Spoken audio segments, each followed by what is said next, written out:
Bonjour YouTube et bonjour chers internautes et bienvenue au Manga Café pour ce nouvel épisode du Manga Café News avec, comme d'habitude, un programme croustillant fondant.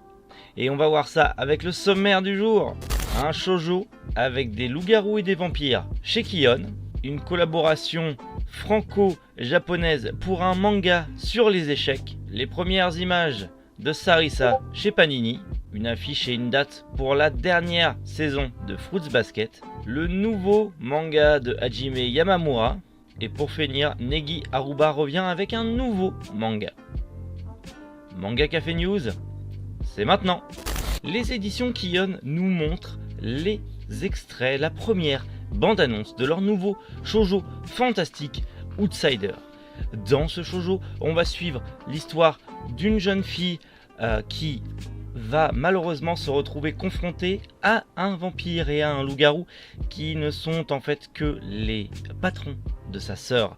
Et du coup, elle rentre dans l'univers un peu compliqué de ces créatures surnaturelles qui sont censées cohabiter avec les êtres humains tout en restant cachées de ces derniers. Et donc, on va regarder ensemble cette bande-annonce.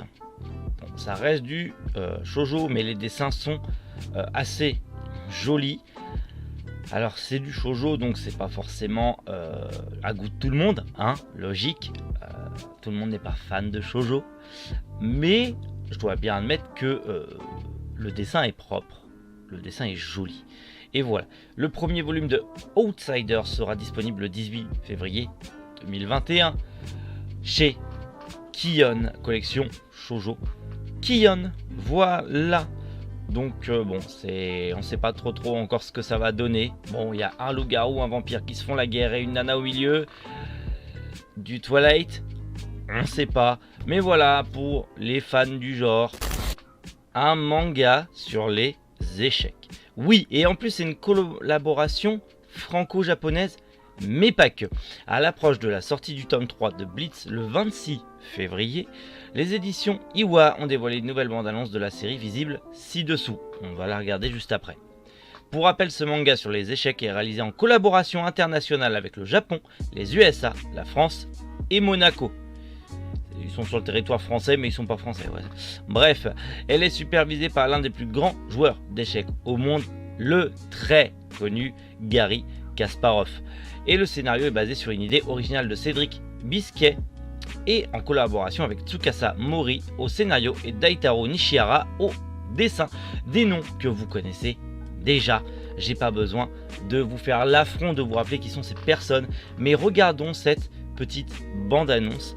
Un manga sur les échecs, ça peut plaire à beaucoup de monde, hein. Surtout que c'est devenu la mode en ce moment, les échecs. Comment il s'appelle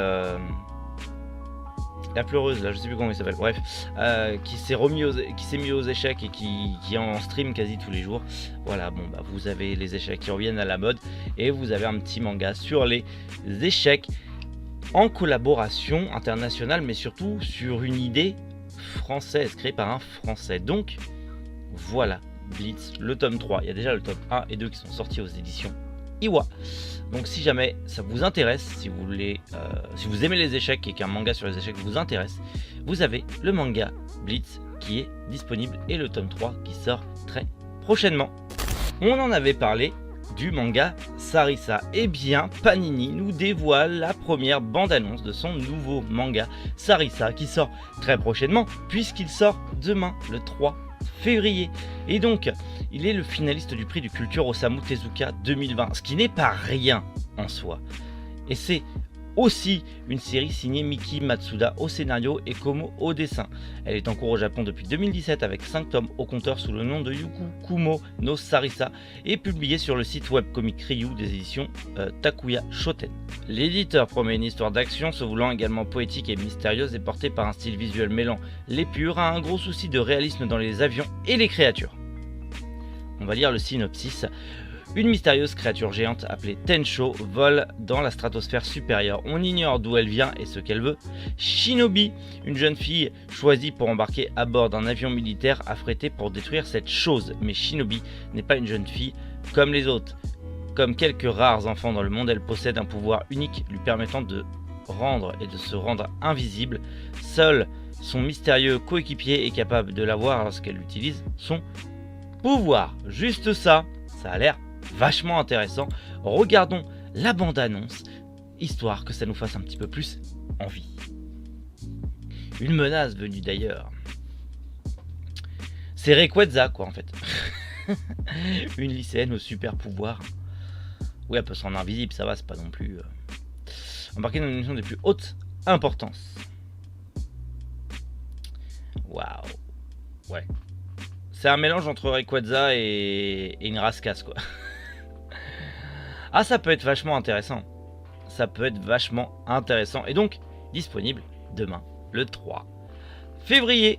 Voilà pour les extraits et la bande-annonce de Sarissa of Noctilus Cloud.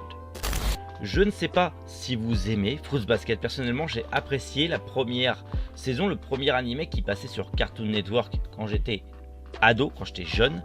Et du coup, je n'ai pas suivi ce nouvel animé parce que celui que j'avais vu me suffisait et j'avais lu le manga. J'avais le manga dans mon ancienne collection, donc ça m'allait très bien. Mais ceux qui ont découvert Fruits Basket avec le nouvel animé, sachez que la dernière saison est bientôt disponible. Wakanim l'a annoncé dans très peu de temps. À partir d'avril 2021, très exactement, vous aurez la nouvelle saison, la dernière saison de Fruits Basket. Et voici le premier visuel. Cette série, cet animé, de toute façon, se veut beaucoup plus proche du manga. Donc, il y a certaines choses qui risquent d'être très intéressant. Je pense, quand la dernière saison sera sortie, que je me ferai l'intégrale. Parce que j'ai vraiment apprécié le premier animé et le manga. Donc voilà, si vous aimez Fruits Basket, sachez que la dernière saison est bientôt disponible sur Wakanim. Des vacances d'été fantastiques dans le nouveau manga de Hajime Yamamura. Oui, auteur de Kamishima Doll, parmi d'autres le mangaka Hajime Yamamura a signé son retour en fin de semaine dernière avec la parution d'un nouveau titre imprégné d'une saveur estivale. En effet, c'est vendredi dernier, soit le 29 janvier, qu'a démarré Dragon's Summer Kuro to Watashi no Natsuya Tsumi, ou Dragon Summer, les vacances d'été de Kuro et moi en français.